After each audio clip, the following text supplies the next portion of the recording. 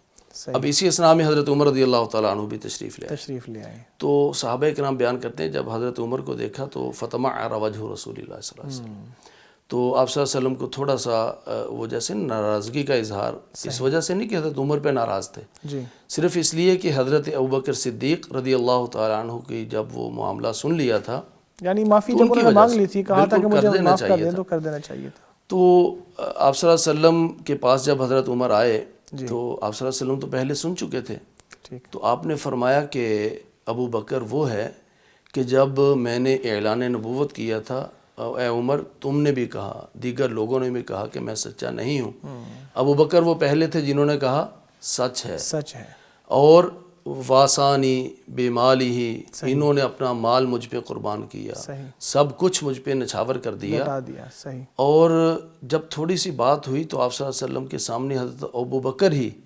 اپنے گھٹنوں کے بل بیٹھ گئے اور عرض کرنے لگے کہ اللہ کے رسول اب ناراضگی ختم کر دیجئے، جی مسئلہ میرا ہی تھا۔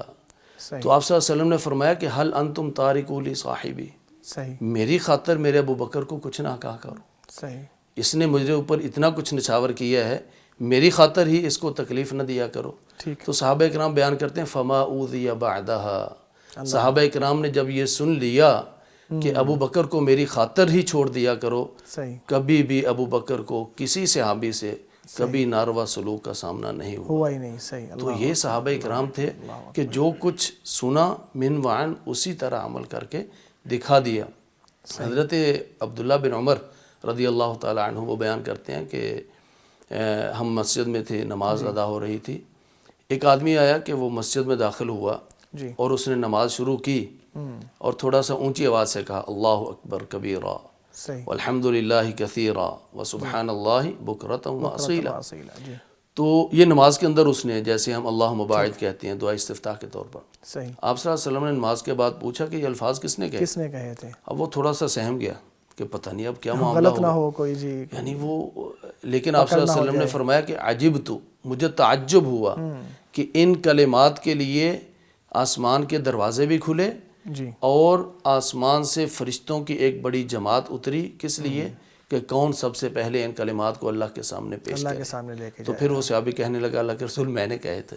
صحیح تو آپ صلی اللہ علیہ وسلم نے فرمایا کہ یہ بہت عظیم کلمات ہیں۔ صحیح حضرت عبداللہ بن عمر فرماتے ہیں کہ میں نے یہ سننا اللہ کے رسول صلی اللہ علیہ وسلم سے، تو پھر زندگی بھر میں نے یہ جملے چھوڑے ان ہی کو نہیں۔ ترک نہیں کیا، تو یہ میری زندگی کا حصہ بن گئے۔ اللہ اکبر، تو صحابہ کرام، اب آپ صلی اللہ علیہ وسلم نے فرمایا نہیں تھا جی کہ آپ لوگوں نے یہ کہنے ہیں، یہ فرمایا نہیں تھا کہ یہ نماز کا حصہ بنا لیکن لو۔ فضیلت جب بیان کر دی فضیلت تو جب خود بخود سن سمجھ لی، آ گئی، کہتے ہیں پوری زندگی میری زندگی کا میں نے اور دوبارہ میری ترک عبادت نہیں کا کیا۔ حصہ ناظرین، یہ ہے اطاعت، یہ ہے فرما برداری۔ ایسے نبی اکرم صلی اللہ علیہ وسلم کے فرامین کو سنا اور فوری طور پر اس کی اطاعت کی، اور زندگی بھر پھر اس سے اختلاف نہیں کیا یا اس کو کبھی چھوڑا نہیں۔ یوں اطاعت کرنی چاہیے۔ ہمیں بھی اپنے گریبان میں جھانک کر دیکھنا چاہیے کہ ہم اطاعت رسول کے حوالے سے کہاں کھڑے ہیں، محبت رسول صلی اللہ علیہ وسلم کے دعووں میں کتنے سچے ہیں، اپنے اعمال پر، اپنی کردار پر اور اپنی باتوں پر نظر ثانی کی ہمیں ضرورت ہے۔ یہاں لیتے ہیں ایک چھوٹا سا وقفہ، ہمارے ساتھ رہیے گا، وقفے کے بعد حاضر ہوتے ہیں۔ مغفرت کا ہو گیا سامان پھر، رب کا آیا خاص ایک مہمان پھر،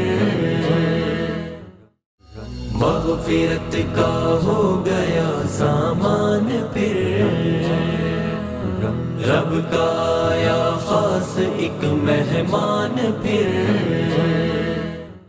ویلکم بیک ناظرین، اس سحری کے بابرکت وقت میں ہم نبی اکرم صلی اللہ علیہ وسلم کی پیروی کے حوالے سے اور اطاعت کے حوالے سے انتہائی اہم بات کر رہے ہیں کہ آپ صلی اللہ علیہ وسلم کی پیروی کس قدر اہم ہے اور ہمارے دین میں اس کی کیا حیثیت ہے۔ صحابہ کرام رضوان اللہ تعالیٰ علیہم اجمعین آپ صلی اللہ علیہ وسلم کی پیروی اور اطاعت کیسے کیا کرتے تھے، اس حوالے سے مختلف واقعات بھی آپ کے سامنے رکھے گئے۔ لیکن اب ہم بات یہ کرنے لگے ہیں ہاشم صاحب کہ نبی اکرم صلی اللہ علیہ وسلم کی پیروی کی اتنی اہمیت کیوں ہے، اس کے اندر کیا خاص بات ہے، اور آپ صلی اللہ علیہ وسلم کی شفقت کا اور جو نرمی کا پہلو ہے امت کے لیے، اس کے حوالے سے آگاہ فرمائیے۔ دنیا میں جب کوئی ہمیں بات کہتا ہے جی تو اگر وہ سرسری بات کہے تو ہم کہتے ہیں یار اس کی بات کو اگنور کر دو۔ صحیح۔ اگر کوئی شخص سرسری ہمیں بات نہیں کہتا بلکہ ایک دفعہ 2 دفعہ وہ ریپیٹ کرتا چلا جاتا ہے، جی تو پھر ہمیں خود احساس ہوتا ہے یار اس بات کے اندر کوئی اہمیت تو ہے جو اس مجھے لیے بار بار بار کہے جا رہا ہے، سرسری بات نہیں کی۔ تو اللہ کے رسول صلی اللہ علیہ وسلم نے جو کچھ بھی فرمایا وہ سرسری نہیں فرمایا، بلکہ ایک بات ایک دفعہ نہیں فرمائی بلکہ بار بار فرمائی، کیونکہ مقصود یہ تھا کہ سننے والے جنت میں پہنچ جائیں اور جہنم سے بچ جائیں۔ بچ جائیں، ٹھیک۔ اور اگر کوئی بات نہیں مانتا تھا تو آپ صلی اللہ علیہ وسلم کو دلی طور پر تنگی اور ایک پریشانی ہوتی تھی کہ یہ بندہ کیوں مسلمان نہیں ہو رہا، اس کو تو مسلمان ہو جانا چاہیے تاکہ یہ میری بات مان کر جنت کا مہمان بن جائے۔ صحیح۔ اور یہی وجہ ہے کہ اللہ تعالیٰ نے فرمایا فَلَعَلَّكَ بَاخِعٌ نَفْسَكَ عَلَىٰ آثَارِهِمْ إِن لَّمْ يُؤْمِنُوا بِهَذَا الْحَدِيثِ أَسَفًا، کہ اے اللہ کے رسول صلی اللہ علیہ وسلم یہ لوگ آپ کی بات نہیں مانتے تو آپ کو اتنی پریشانی ہوتی ہے کہ کہیں آپ اپنے آپ کو کچھ کر نہ لیں، کہیں آپ کی طبیعت ہی نہ بگڑ جائے۔ تو یہ آپ صلی اللہ علیہ وسلم کی اتباع کا یا اطاعت کا سب سے پہلا یا سب سے بنیادی جو ہم سبب کہہ سکتے ہیں کہ آپ صلی اللہ علیہ وسلم کو اس امت کی ہدایت یا جن کی طرف آپ مبعوث کیے گئے تھے ان کی ہدایت کی اس قدر حرص اور لالچ ہوا کرتی تھی، اور یہ لالچ لوگوں ہی کی خاطر تھی۔ جی۔ آپ صلی اللہ علیہ وسلم کو اپنے لیے کچھ نہیں بلکہ لوگوں کی خاطر تھی۔ اور اس میں آپ صلی اللہ علیہ وسلم اس قدر حریص تھے کہ اللہ نے فرمایا حریص علیکم بالمؤمنین رؤوف الرحیم، کہ وہ جو کچھ آپ کو فرماتے ہیں وہ سرسری نہیں بلکہ منوانے کے لیے، اور وہ بھی اس لیے تاکہ تم مان کر جنت کے مہمان بن جاؤ۔ صحیح۔ اور اس ضمن میں آپ صلی اللہ علیہ وسلم نے حتیٰ کہ جن لوگوں نے آپ کو تکلیفیں دیں جی، ان کے لیے بھی آپ صلی اللہ علیہ وسلم کے یہی جذبات تھے کہ وہ لوگ بھی ہدایت لیں، یعنی حتیٰ کہ آج دشمنوں کے ساتھ دشمنوں کے ساتھ بھی یہی معاملہ تھا کہ وہ بھی ہدایت لیں۔ صحیح۔ وہ آپ صلی اللہ علیہ وسلم سے سیدہ عائشہ رضی اللہ تعالیٰ عنہ نے پوچھا نا کہ غزوہ احد سے بڑھ کر بھی کوئی دن ایسا تھا کہ جو آپ کے لیے شدید ہو؟ تو آپ صلی اللہ علیہ وسلم نے کس دن کا تذکرہ کیا تھا؟ فرمایا غزوہ احد سے بھی ایک شدید دن تھا، وہ طائف کا دن تھا۔ طائف کا دن کب؟ جب آپ صلی اللہ علیہ وسلم وہاں پر دعوت دینے کے لیے تشریف لے گئے اور حضرت زید جو ہے نا وہ آپ صلی اللہ علیہ وسلم کے ساتھ تھے۔ جی۔ تو حضرت زید بیان کرتے ہیں جب آپ صلی اللہ علیہ وسلم نے جا کر دعوت دی اور یہ حریص علیکم حرص تھا کہ وہ لوگ ہدایت لے آئیں، تو انہیں جا کر جب دعوت دی لوگوں نے دعوت قبول کرنے کی بجائے وہاں کے جو اوباش لوگ تھے ان کو آپ صلی اللہ علیہ وسلم کے پیچھے لگا دیا۔ صحیح۔ پہلے خود مذاق اڑایا، پھر ان اوباشوں کو پیچھے لگا دیا، اور حضرت زید فرماتے ہیں کہ ان اوباشوں نے آپ صلی اللہ علیہ وسلم پر پتھر برسائے۔ صحیح۔ اس قدر آپ صلی اللہ علیہ وسلم کو تکلیف دی کہ آپ کے جسد اطہر سے آپ کا خون مبارک نکلا اور آپ کے جوتے اس خون میں لت پت ہو گئے، اور آپ صلی اللہ علیہ وسلم کا وہ مبارک اور پاک خون وہ زمین پہ گرا۔ اللہ۔ تو اسی اثناء میں آپ صلی اللہ علیہ وسلم فرماتے ہیں کہ یہ کیفیت ہوئی کہ میں گر گیا، اور کہتے ہیں جب میری آنکھ کھلی تو میں نے اوپر ایک بادل دیکھا اور میرے سرحان جبریل علیہ السلام تھے، جی۔ اور جبریل نے آ کر کہا کہ ملک الجبال آیا ہے، وہ جو پہاڑوں کا جو فرشتہ ہے وہ آیا ہے، اور وہاں سے اس فرشتے نے سلم علیہ مجھے سلام بھی کیا، اور سلام کہا، اور سلام کہنے کے بعد یہ عرض کی گئی کہ اللہ کے رسول اگر آپ حکم دیں تو ان پہاڑوں کے درمیان ان کو پیس کے رکھ دیں۔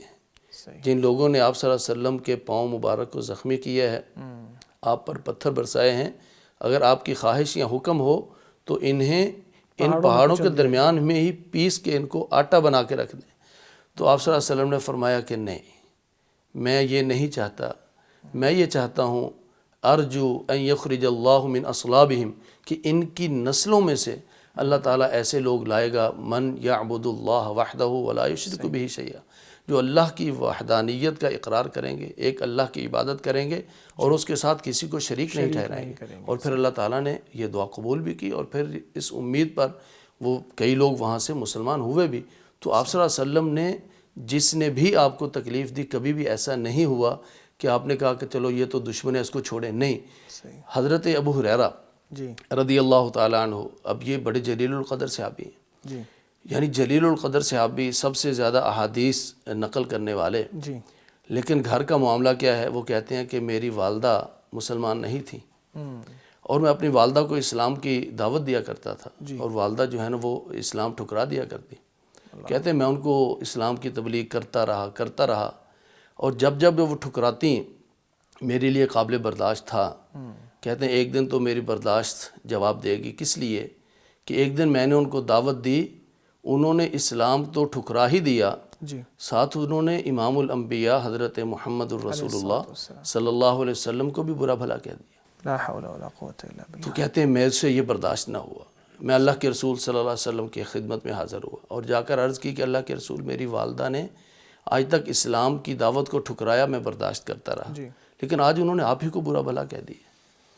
تو عرض کی کہ اللہ کے رسول صلی اللہ علیہ وسلم آپ نہ دعا کیجئے کہ میری والدہ کو ہدایت آ جائے، مسلمان ہو جائے۔ اب سنا کیا تھا آپ صلی اللہ علیہ وسلم نے کہ والدہ نے آپ کو تکلیف دی ہے، آپ کو برا بھلا کہا ہے، اسلام کو ٹھکرایا ہے، لیکن ساتھ ہی درخواست ڈال دی کہ دعا کیجیے اللہ تعالیٰ ہدایت دے دے۔ جی تو آپ صلی اللہ علیہ وسلم نے دعا کی اللہم اہد ام ابی ہریرہ، صحیح، اے اللہ ابو ہریرہ کی ماں کو ہدایت نصیب فرما۔ صحیح، یعنی وہ ایذا دے رہی ہے، وہ تکلیف دے رہی ہے برا بھلا کہہ کے، یہ تو عملی اور یہ دعا کر رہے ہیں اللہم اہد ام ابی ہریرہ، ادفع باللتی ہی احسن کا عملی نمونہ ہے۔ اے اللہ ہدایت دے دے ابو ہریرہ کی والدہ کو۔ تو حضرت ابو ہریرہ کہتے ہیں میں نے یہ دعا سنی تو فخرجت مستبشرا بدعائہ، میں آپ صلی اللہ علیہ وسلم کی اس دعا سے خوشخبری لیتے ہوئے نکلا۔ کہتے ہیں میں نے جا کر دروازے میں دیکھا، دستک دی، تو وہ ماں جو پہلے آپ صلی اللہ علیہ وسلم کو برا بھلا کہتی تھی، اس نے کہتے ہیں کہ کہا کہ ابو ہریرہ بھی رک جاؤ، ابو ہریرہ بھی رک جاؤ۔ کہتے ہیں میں نے نا اندر پانی گرنے کی آواز سنی، میں نے پانی گرنے کی آواز سنی، تو کہتے ہیں تھوڑی دیر بعد والدہ غسل کر کے دروازے پہ تشریف لائیں اور آ کر کہنے لگیں اشہد ان لا الہ الا اللہ وحدہ لا شریک لہ واشہد ان محمدا عبدہ ورسولہ، اللہ کلمہ پڑھ لیا اور مسلمان ہو گئی۔ تو یہ آپ صلی اللہ علیہ وسلم نے اپنے مخالف جو ایذا دے رہا ہے اس کے لیے دعا دی، اور حضرت ابو ہریرہ کی والدہ مسلمان ہو گئی، فوراً واپس پلٹے اور کہنے لگے اللہ کے رسول ایک اور دعا کر دیجئے۔ کیا دعا ہے؟ کہ مجھے اور میری والدہ کو مسلمانوں کے دلوں میں ایسا مقام مل جائے کہ جو بھی ہمارے بارے میں سنے وہ ہم سے محبت کرنے لگ جائے۔ اللہ اکبر۔ تو آپ صلی اللہ علیہ وسلم نے دعا بھی کی اللہم حبب عبیدہ ھذا، یا اللہ اپنے اس بندے ابو ہریرہ کو، اس کی ماں کو لوگوں کے ہاں محبوب بنا دے۔ اور حضرت ابو ہریرہ فرماتے ہیں کہ جو بھی میرا اور میری ماں کا تذکرہ سنتا ہے بالکل اس کا دل ہماری محبت سے بھر جاتا ہے۔ آج میں اور آپ تذکرہ کر رہے ہیں، ناظرین سن رہے ہیں، یقیناً ابو ہریرہ رضی اللہ تعالیٰ عنہ کا جب نام آتا ہے ہمارے دل ان کی محبت سے بھر جاتے ہیں۔ تو یہ آپ صلی اللہ علیہ وسلم کا ایک حرص تھا لوگوں کی ہدایت پر، چاہے وہ اپنے ہیں، چاہے وہ غیر ہیں، چاہے تکلیف دینے والا ہے، چاہے ماننے والا ہے، سب کے لیے آپ صلی اللہ علیہ وسلم کی یکساں ہدایت کے حرص۔ یقیناً آپ صلی اللہ علیہ وسلم بہت زیادہ حریص تھے اہل ایمان کی ہدایت کے لیے، اور ان کے ساتھ بہت مشفقانہ رویہ رکھتے تھے۔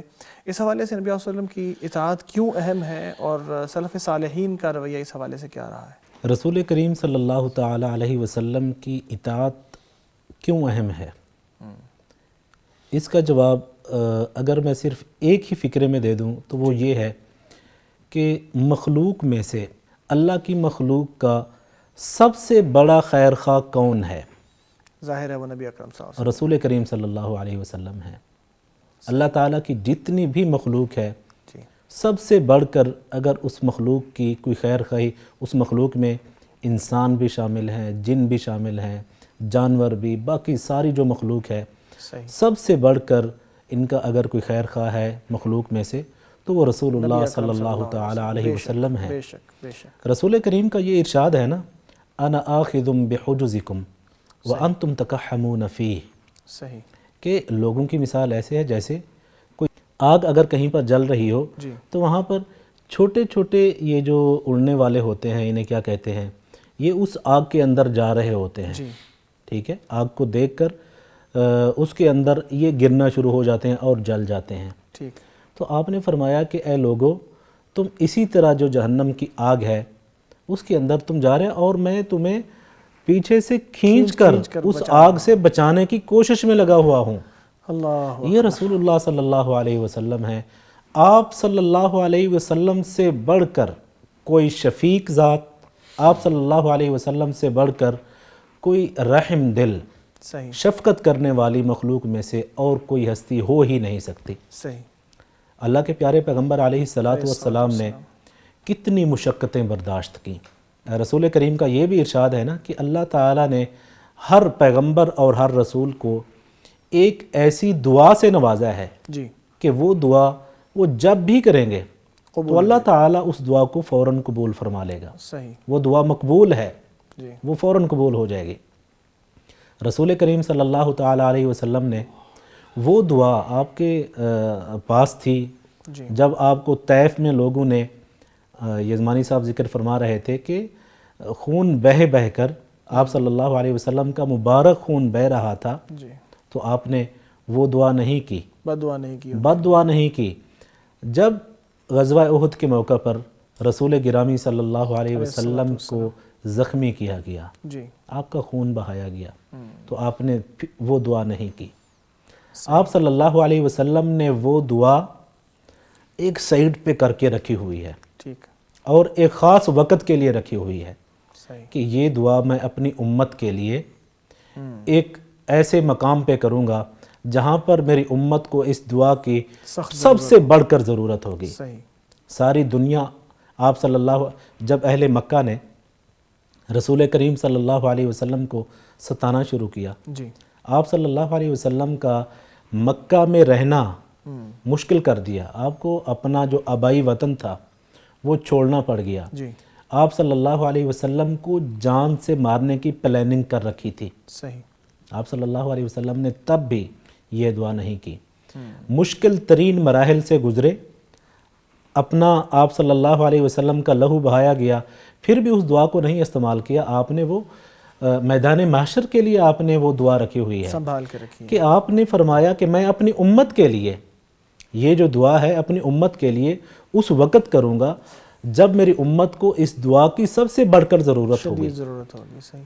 تو میں اپنے سامعین کو یہ کہنا چاہوں گا کہ جو ہستی، جو ذات اس قدر انسانیت کے ساتھ اور خاص طور پہ اپنی امت کے ساتھ اتنی شفیق ہو، اتنی مخلص ہو، اتنی خیر خواہ ہو، صحیح تو پھر اس کی اطاعت کیوں نہ کی جائے۔ صحیح۔ اور پھر آپ صلی اللہ علیہ وسلم، دوسری چیز، آپ صلی اللہ علیہ وسلم کا کردار اور کریکٹر جی وہ بھی اسی چیز کا متقاضی ہے، وہ تقاضا کرتا ہے صحیح۔ کہ آپ ہی وہ ہستی ہیں جن کی اطاعت کی جائے، جن کی فرما برداری کی جائے۔ صحیح۔ اللہ کے پیارے پیغمبر علیہ السلام کی اطاعت کے بارے میں، آپ صلی اللہ علیہ وسلم کی جو سنت ہے اس کی پیروی کے بارے میں جی امام مالک رحمہ اللہ تعالیٰ کا ایک بڑا معروف فرمان جو ہے وہ میرے ذہن میں آیا۔ وہ کہتے ہیں کہ جو رسول پاک صلی اللہ علیہ وسلم کی سنت کی حیثیت ہے وہ ایسے ہے جیسے سفینہ نوح ہے، حضرت نوح علیہ السلام کی جیسے کشتی ہو۔ جو شخص حضرت نوح علیہ السلام کی کشتی پہ سوار ہو گیا وہ بچ گیا، وہ نجات پا گیا، وہ کامیاب ہو گیا۔ اور جو شخص حضرت نوح علیہ السلام کی کشتی پہ سوار نہیں ہوا وہ ڈوب گیا، وہ غرق ہو گیا پانی میں، بچنے کے کوئی چانسز نہیں۔ اور یہی چیز ہے نا جو رسول کریم صلی اللہ علیہ وسلم نے فرمایا کہ کل امتی یدخلون الجنہ الا من ابا، صحیح، کہ امت محمدیہ ساری کی ساری جنتی ہے لیکن وہ جنت میں نہیں جائے گا جو جنت میں جانے سے خود انکار کر دے گا۔ کہا گیا کہ یا رسول اللہ ایسی جنت ہر کوئی جانا چاہتا ہے اس میں، تو آپ نے ارشاد فرمایا من اطاعنی دخل الجنہ، جو میرا پیروکار ہے، میری پیروی کرتا ہے وہ جنت میں داخل ہو گیا۔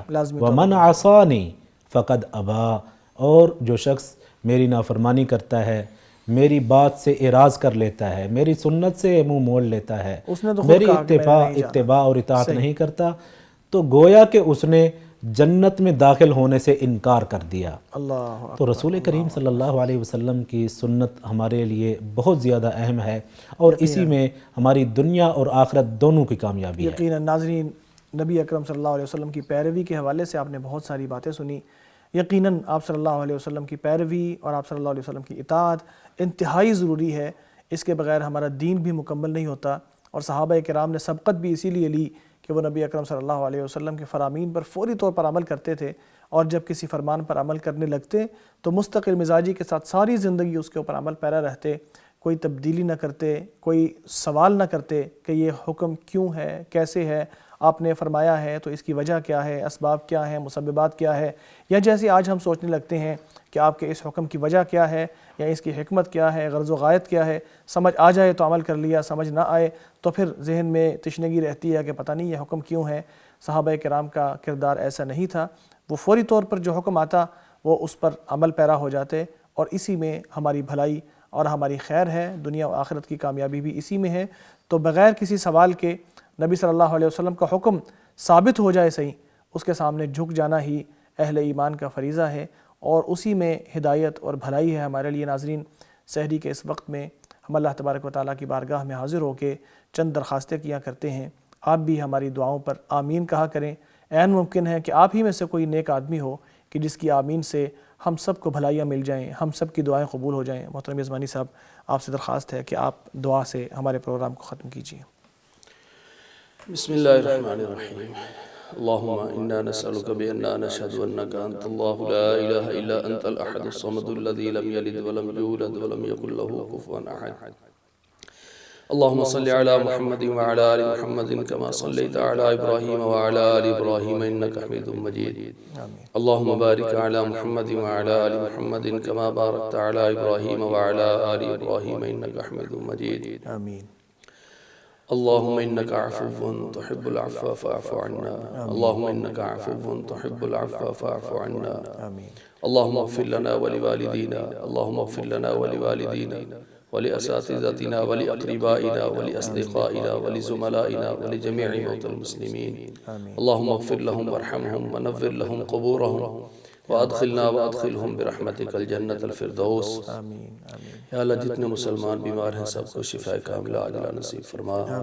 یا اللہ جتنے مسلمان تیرے پاس پہنچ چکے، خواہ ان میں ہمارے رشتہ دار ہیں، ہمارے اساتذہ کرام ہیں، ہمارے دوست احباب ہیں، یا اللہ جو ہم یہاں موجود ہیں ان کے یا ہمارے جو سامعین ہیں ان کے جتنے بھی فوت شدگان تیرے پاس پہنچ چکے، یا اللہ سب کی قبروں کو منور فرما۔ یا اللہ سب کو جنت الفردوس کا مہمان بنا۔ یا اللہ سب کی قبروں کو ٹھنڈا کر دے۔ یا اللہ جتنے مسلمان بیمار ہیں سب کو شفاء کاملہ عاجلہ نصیب فرما۔ یا اللہ جو روحانی بیمار ہیں ان کو روحانی بیماریوں سے شفا عطا فرما۔ یا اللہ جو جسمانی بیمار ہیں سب کو شفاء کاملہ عاجلہ نصیب فرما۔ یا اللہ جو مقروض ہیں، یا اللہ یہ وہ وقت ہے، آخری رات کا حصہ ہے جس میں تو اپنی شان کے مطابق اعلان کرواتا ہے کہ کون ہے جو مجھ سے بخشش طلب کرے میں اس کو معاف کر دوں۔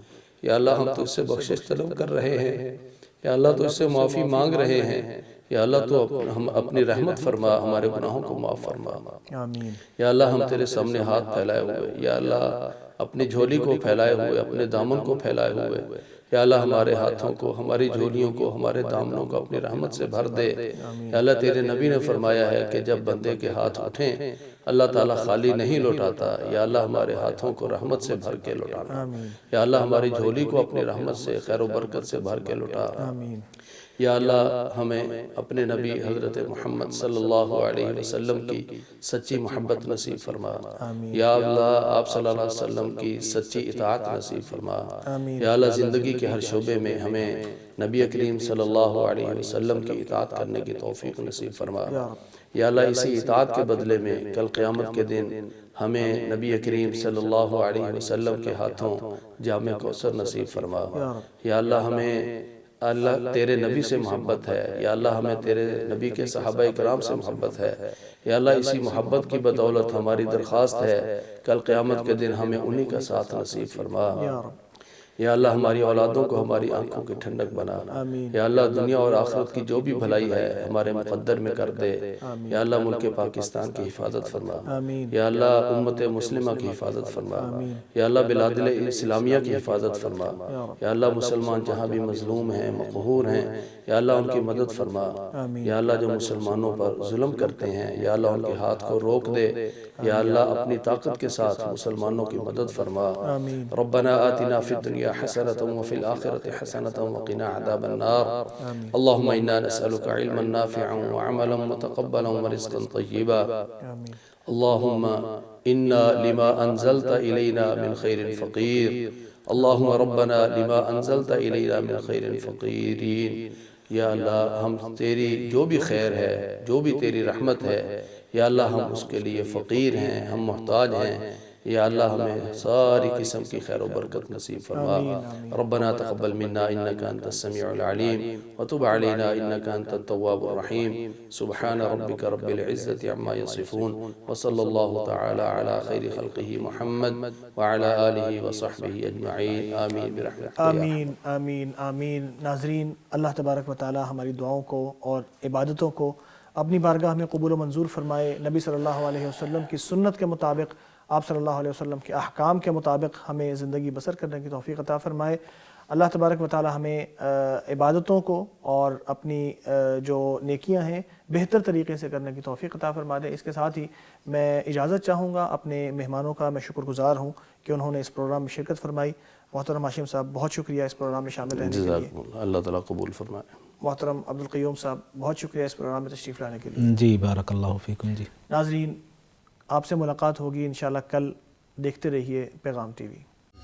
مغفرت کا ہو گیا سامان پھر، رب کا آیا خاص ایک مہمان پھر.